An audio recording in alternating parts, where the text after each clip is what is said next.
Welcome to Hacking Your Leadership. I'm Chris, and welcome to another Thoughtful Thursdays episode. A huge thank you to everyone listening right now, especially those of you who tune in every Monday and Thursday. Don't forget to follow us on Instagram at Hacking Your Leadership and leave us a review on iTunes. Also, if you find value in this episode and you aren't already a subscriber, we'd love it if you'd subscribe to our show now. For this week's episode, I want to talk about holding grudges. I want to run through a little scenario here that echoes situations I've personally been in over my career, and I'm sure many of you listening have experienced something similar. While doing your job, you make a mistake. A stupid mistake. One that arguably you shouldn't have made.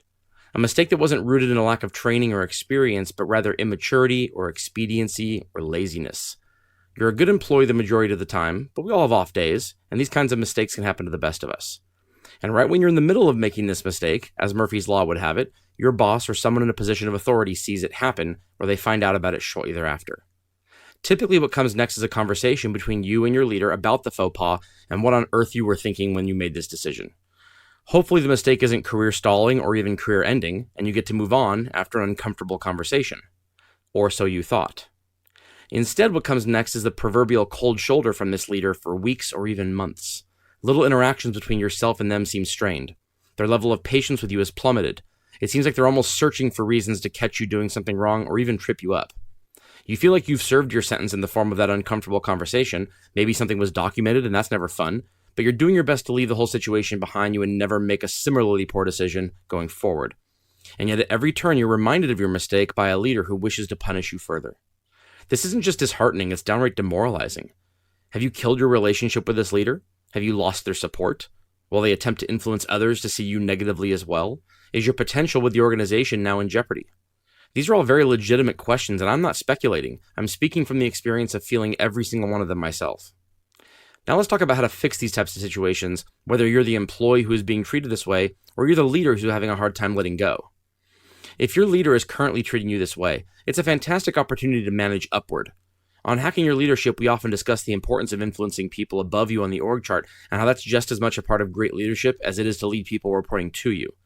Whether you find yourself in this situation and it's only been a few days, or it has been literally months, the absolute most important thing is to have a private one-on-one conversation. Not to give the leader a piece of your mind, but rather to apologize and attempt to move forward.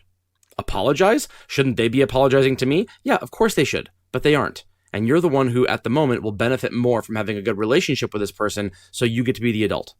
Your other options are leaving the company, something that should be a last resort, or continuing to work with this cloud hanging over you, and that shouldn't even be a consideration if you're career-minded at all.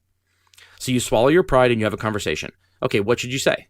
Start with, hey, I could totally be misinterpreting things here, but I feel like there's been tension between us ever since that conversation we had a while back.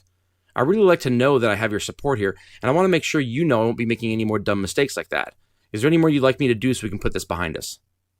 The goal here is to make sure there's nothing you're overlooking that might still be causing this rift. The conversation should make your leader respond in one of two ways. Either to tell you that yes, there's more they believe you need to do in order to show you've moved on and learned from that mistake, or to confirm there's nothing more you need to do in order to regain their support.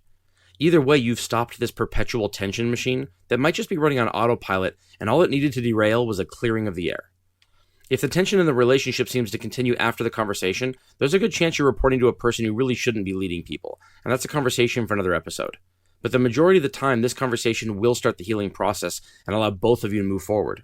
Speaking from experience, one of the best relationships I've ever had with a leader started out this way, and the honesty and vulnerability that both of us showed in that moment was the beginning of a fantastic working relationship that lasted years.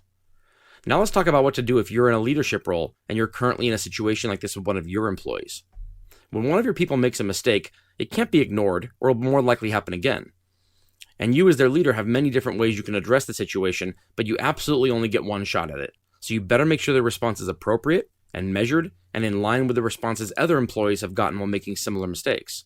One of the reasons performance counseling sometimes gets delayed for a day or two is so leaders can take the time to research everything so they're more likely to respond appropriately. But regardless of your response, your job as the leader is to immediately move on like it never even happened. Lead with amnesia. As far as you're concerned, the issue is resolved. It was resolved the moment your performance counseling with the employee ended. If what that employee did was so egregious you can't possibly detach yourself emotionally from the situation and avoid holding a grudge, you're no longer capable of leading this person. If the response to the mistake was dealt out appropriately, the record of the conversation, the paper trail, or the performance review is all that is needed. If the employee continues to make this mistake, they won't be with the organization long because the organization undoubtedly has rules against that kind of behavior. When you as the leader hold grudges against your employees for the mistakes they make, you destroy any possibility of them improving because the employee will constantly feel like they're working from a deficit when it comes to their credibility.